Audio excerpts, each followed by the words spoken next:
पहले तो तरमीमी ऑर्डिनेंस है, उसमें कहा गया है कि जो सूबाई और वफाकी काबीना से मंजूर शुदा मनसूबे हैं उन पर नैब का दायरा इख्तियार नहीं होगा। आपके केस में भी कैबिनेट का अप्रूवल शामिल है। आप अपोजिशन कह रही है, मैं करवा देता हूँ आपको। आप ये बताएं कि आपने अब इस ऑर्डिनेंस के तहत रिलीफ के लिए जाना है या इसे चैलेंज करना है? यार सबसे पहले तो जो ऑर्डिनेंस आया है ना, मैंने सिर्फ टेलीविज़न पे देखा है और उसकी फाइनल कॉपी नहीं देखी। कम से कम 3 डिफरेंट ड्राफ्ट्स मुझे डिफरेंट लोगों ने दिए हैं कि जी ये ऑर्डिनेंस है। जब ऑर्डिनेंस आएगा तब उसमें कुछ कमेंट किया जा सकता है कि उसमें क्या है क्या नहीं है, लेकिन उसूली तौर पे मैं सिर्फ ये कहूँगा कि ये नेशनल असेंबली का सेशन प्रोरोग होने के बाद और सेनेट को मिडवे प्रोरोग करने के बाद ऑर्डिनेंस लाना नामुनासिब है। आप कानून साजी करें तो असेंबलियों से कराएं। ये एक शॉर्ट टर्म जो तरीका इख्तियार किया गया, इसमें सबसे मोहतरम इदारा हमारा पार्लियामेंट है और पार्लियामेंट को बाईपास नहीं करना चाहिए। शाह साहब क्या कहेंगे, कल जो है बड़ी आला पैमाने पर जो पाक फौज में पोस्टिंग ट्रांसफर ऐसा ही है, बड़ी होप्स जलाई जा रही है, सोशल मीडिया पे भी उनके बारे में बातचीत की जा रही है, आप क्या एक्सपेक्ट करें? देखिए, जो ट्रांसफ़र पोस्टिंग होती रहती हैं और ऑब्वियसली जिसका प्रोरोगेटिव है कि ये ट्रांसफ़र्स करें, उन लोगों ने की है, सोच समझ के की होंगी जो भी हैं। और मैं कहता हूँ कि जिस तरीके से वहाँ पे ये होता है कि जी प्रोरोगेटिव के लिए कहते हैं कि जिसका भी प्रोरोगेटिव करें, बाकी इदारों को भी जिसका पावर है ना उसको ना रोका जाए वो ट्रांसफ़र पोस्टिंग पे।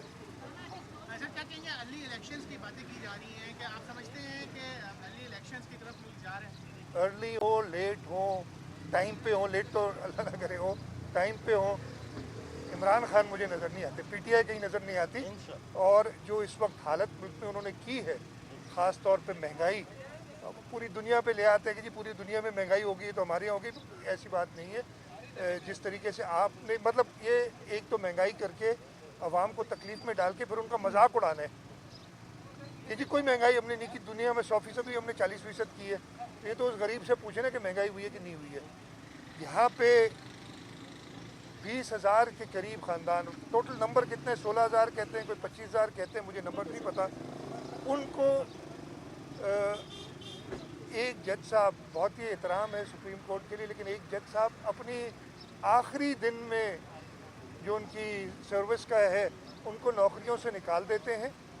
और ये उनको निकालते हैं जो कुछ तो रिटायर भी हो गए, कुछ रिटायरमेंट के करीब हैं। ये कोई 30 साल के नहीं थे कि जो नया करियर शुरू कर दें।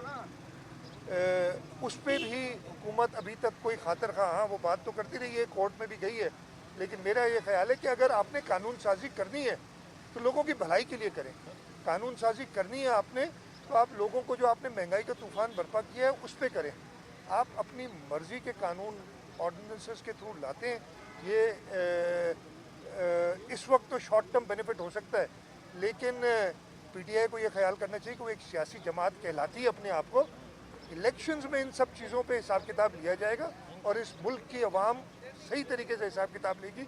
और मुझे और इस मुल्क के लोगों को पीटीआई कहीं नज़र नहीं आ रही अब अगले इलेक्शन में।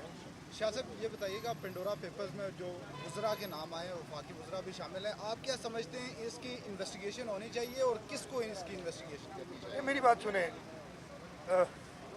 मैं तो कहता हूँ कि जो आप किसी और के लिए सोचते हैं, ये तो हमारे मज़हब में भी है, वही आप अपने लिए सोचें। अगेन वो पुरानी ट्वीट्स उठा लें। मेरे ख्याल है अप्रैल 2016 की एक ट्वीट है जिसमें कहा गया है कि ऑफशोर अकाउंट रखने का मकसद ये है कि आप यहाँ तो टैक्स चोरी कर रहे हैं या आप अपना कमाया हुआ पैसा वापस कर। उन्होंने वर्डिक्ट दे दिया था एक। अब उस वर्डिक्ट के हवाले से तो जो 3 वफाकी वज़रा हैं, चाहे वो उन्होंने गुड फेथ में भी किया हो, लेकिन उनके लीडर कहते हैं ये तो चोरी के लिए किए। वही जो पैमाना आप दूसरों के लिए रखते हैं वही रखें। और सबसे पहले तो वो जो लोग हैं उनको अपने ओहदे छोड़ने चाहिए, ठीक है जी।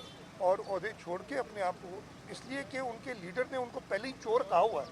हम उसको तो बाकी लोगों को तो कहते रहते हैं, लेकिन इनको भी पहले से ही कहा हुआ है ना। जो आजकल वो नए नए टर्म चल रहे हैं, इंटरनेशनल सादिक और अमीन और पता नहीं क्या क्या, तो ये जो 2016 में कह दिया था कि वो सब चोर हैं, जिनके ऑफशोर अकाउंट्स हैं, ये जो कुछ वुज़रा के निकले हैं, उनको तो अलग करें ना भाई काबीना से।